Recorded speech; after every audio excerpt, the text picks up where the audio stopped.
Every morning at exactly 7:15, the old man sat on the same wooden bench in the small city park. His name was Samuel. No one really knew that, though. To most people, he was just that old man who feeds the birds. The park was always busy in the mornings. Joggers ran past him with headphones on. Mothers pushed strollers while talking on their phones. Office workers crossed the park as a shortcut. Coffee in one hand, stress in the other. But no one ever stopped. Samuel would arrive with a small paper bag filled with breadcrumbs. He would carefully tear the bread into tiny pieces, scattering them gently across the ground. The pigeons would gather around him without fear. They knew him. They trusted him. Animals always seemed to trust him more than people did. He wore the same brown coat every day. It was clean, but old. The elbows were worn thin, and one of the buttons had been replaced with a different color. His gray hair was neatly combed, and his shoes were polished. Even though the leather had cracked with age, he still carried himself with quiet dignity. What people didn't know was that Samuel once owned a small bookstore just 3 blocks away from the park. For 40 years, he had opened that store at sunrise and closed it long after sunset. He remembered every regular customer. He recommended books to children. He wrapped gifts carefully during Christmas. He believed stories could change lives. And maybe they did. But when online shopping grew popular, fewer people visited small stores. Sales dropped slowly at first, then suddenly all at once. Bills piled up. Rent increased. One winter evening, Samuel locked the bookstore door for the last time. He never reopened it. His wife, Margaret, had passed away 5 years earlier.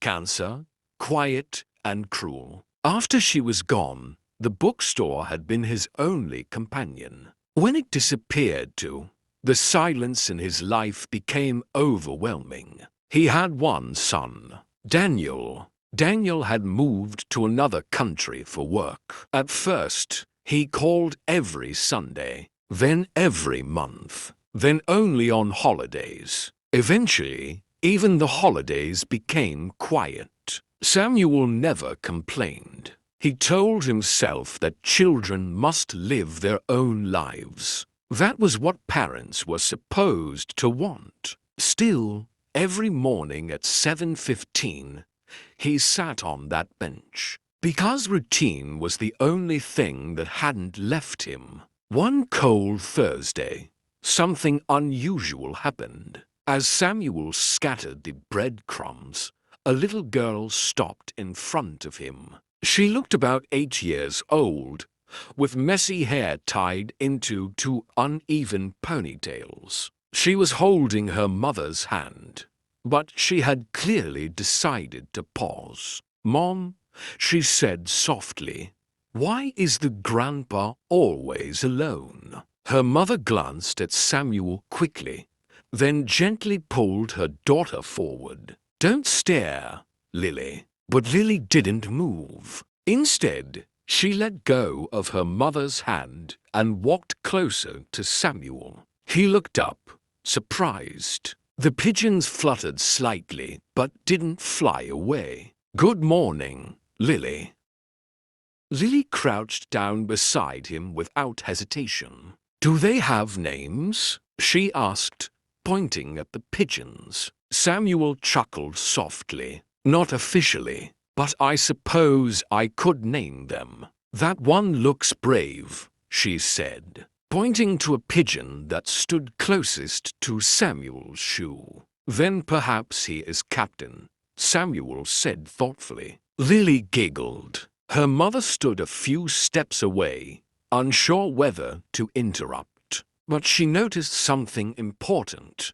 The old man's eyes were no longer empty. They were alive. For the next 10 minutes, Lily asked endless questions. Why do pigeons walk funny? Do they get cold? Do they miss their families? Samuel answered every question seriously, as if he was speaking to an adult. Because to him, questions deserved respect. When Lily's mother finally called her to leave, Lily hesitated. "Will you be here tomorrow?" she asked Samuel. He nodded. "I'm always here at 7:15. The next morning, Lily returned, and the next. Soon, their small conversations became a routine. She told him about school. He told her about books. One day, she noticed something across the street. An empty store. "What used to be there?" she asked.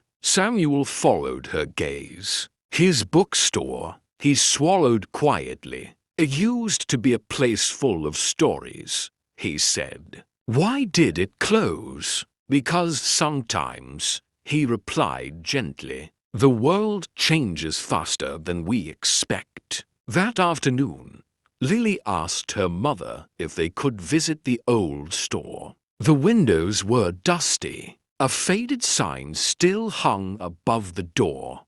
Samuel's books. "Mom," Lily whispered, "he had a bookstore." Her mother nodded slowly. "Yes, I remember." The next morning, Lily carried something unusual in her backpack.